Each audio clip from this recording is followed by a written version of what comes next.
इलाहाबाद तक, यहाँ तक कि समाजवादी पार्टी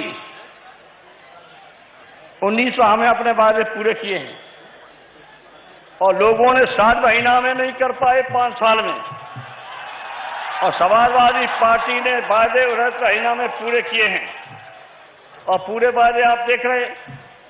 अब उन्होंने कितना कार्य नहीं करना। आज मैं कहना चाहता हूं, अखिलेश जी और आजम साहब बैठे हो दोनों, पढ़ाई को जो मुफ्त किया है तो संपूर्ण पढ़ाई मुफ्त, नोट करिए, संपूर्ण पढ़ाई मुफ्त करनी पड़ेगी। संपूर्ण पढ़ाई का अर्थ समझ लेना। तो इसलिए हमारे आग्रह है, हम इसलिए कह रहे हैं कि ये कभी कभी बहस करने लगते हैं। पार्टी बड़ी है कि सरकार, पार्टी की नीतियों को सीएम साहब कह रहे हैं आप दिल्ली चले जाइए, कुछ पैसा वहां से दिलवाइएगा। जहां तक दिल्ली का सवाल है, आप जानते हो दिल्ली की सरकार ऊपर से कुछ की कहती रहे, अंदर से उसका हाथ शैलेंद्र बैठे हैं, रेतुमन जी बैठे, हम लोग जानते हैं उनकी नीति आपके लिए क्या है। आप विश्वास रखिए, सदन में, लोकसभा में लगातार जितने महत्वपूर्ण सवाल देश के और विदेश नीतिक के या हमने सीमा की सुरक्षा के मामले में उठाए हैं, बीजेपी और कांग्रेस दोनों एक हैं। और एक बहुत महत्वपूर्ण नेता कांग्रेस के, उन्होंने हमसे कहा कि मुलायम सिंह जी माफ करिए, बताइए मत, मेरी मजबूरी है, आपने पूरे हिंदुस्तान में पार्टी नहीं बनाई, वरना मैं आपकी पार्टी में होता। हमारी कांग्रेस पार्टी 90% सांसद बीजेपी के समर्थक बैठे हैं, आपके विरोधी बैठे हैं।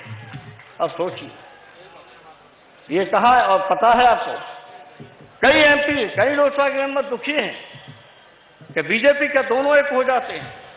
जब जब भी मामला आया दोनों एक, प्रमोशन का मामला आया, लेकिन समाजवादी पार्टी के बहादुर साथियों ने अकेले रोक दिया।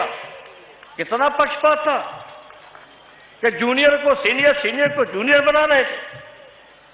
सारे अराजकता फैल जाती सारे अधिकारियों में। शैलेंद्र चाहे उस वर्ग के हों, होते हुए भी खड़े हो गए कि प्रमोशन में आरक्षण नहीं, एक बार आरक्षण मिल गया वो सही है, ये प्रमोशन में आरक्षण नहीं, ये कोई मामूली बात है। अगर मनोज पांडे ने आज एक बयान दे दिया, सही दिया है, उसको गलत नहीं दिया है, अब उसमें नाराज हो रहे, होते रहिए। उसने साफ कह दिया कि हमारी कौम का किसी ने भला किया है तो समाजवादी पार्टी सरकार ने किया है, और कांग्रेस बीजेपी ने दोनों ने हमें धोखा दिया है। उन्होंने आंकड़े बता दिए कि कितने मिनिस्टर कहां कहां हैं। यहां तो 11 मिनिस्टर हैं, स्पीकर बैठे हुए हैं, सब बता दिया। अब परेशान हैं आज। अब बीजेपी का प्रदेश अध्यक्ष हमारे उस मिनिस्टर पर टूट पड़ा हमला करने के लिए, लेकिन सच्चाई है, उसने सच्चाई सामने रख दी है। आज समझ गए होंगे उच्च वर्ग के लोग कि आकर कितना पक्षपात है, कितना झूठ प्रचार है, कितना झूठ बोलते हैं। मोदी साहब चाहे कहीं आप बोलाइए, कम से कम समाजवादी पार्टी के सामने और उत्तर प्रदेश से आपका झूठ नहीं चलेगा। आगे आने वाले चुनाव में नौजवान खड़े हैं, हमारी जनता खड़ी है, हमारे पत्रकार मित्र भी हैं, सभी समझ रहे होंगे। जरा देख तो लीजिए कितना जो बड़ा मैदान, डरते थे हमारे साथी, अब वो मैदान छोटा पड़ गया तो बेचारे कहां खड़े हैं भाई भी। सोचिए, ये पहली बार ऐसा होगा कि ये मैदान छोटा पड़ा, पहली बार। इसके लिए हम बधाई देते हैं अपने साथियों को। जहां तक विडंबना है कि भाई जो मैंने कहा कि मुसलमानों का कत्लेआम करा के और फिर क्या कहते हैं कि माफी मांगते हैं, बेवकूफ समझ रखता है। मैं आपके सामने ज्यादा नहीं कहना चाहते, लेकिन मजबूर कर दिया तो हम तो ये बात आपके सामने कर रहे हैं। लेकिन गुजरात के विकास की तस्वीर भी आपके सामने रख दी। नदियां गंदी हैं, और 37% वहाँ की जो माताएं हैं, महिलाएं हैं, कुपोषण के शिकार हैं। 37% महिलाएं, नोट कर लो सब। 37% महिलाएं गुजरात में कुपोषण के शिकार हैं और 50% बच्चे कुपोषण के शिकार हैं। ये नेशनल सर्वे के आंकड़े हैं, हमारे नहीं। ये नेशनल सर्वे के आंकड़े हैं, उन्होंने रिपोर्ट दी है। सबसे ज्यादा अगर बच्चे, महिलाएं और नदियां, इनकी हालत अगर कहीं खराब है तो सबसे ज्यादा गुजरात में है।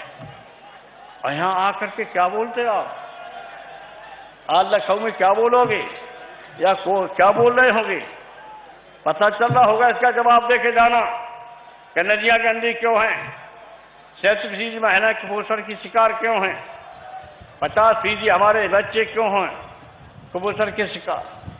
वहां कोई इलाज का ठीक से इंतजाम नहीं है, बीमारी है, दुखी हैं लोग और हमसे कहते सीना चौड़ा करो।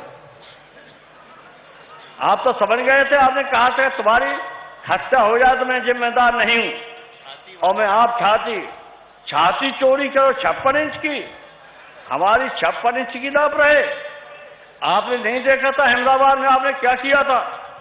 आपने मुझे धमकी दी कि मैं इजाजत नहीं देता हूं और आपकी जान चली जाए तो मैं कोई जिम्मेदार नहीं, न मैं आपकी जान बचाऊंगा।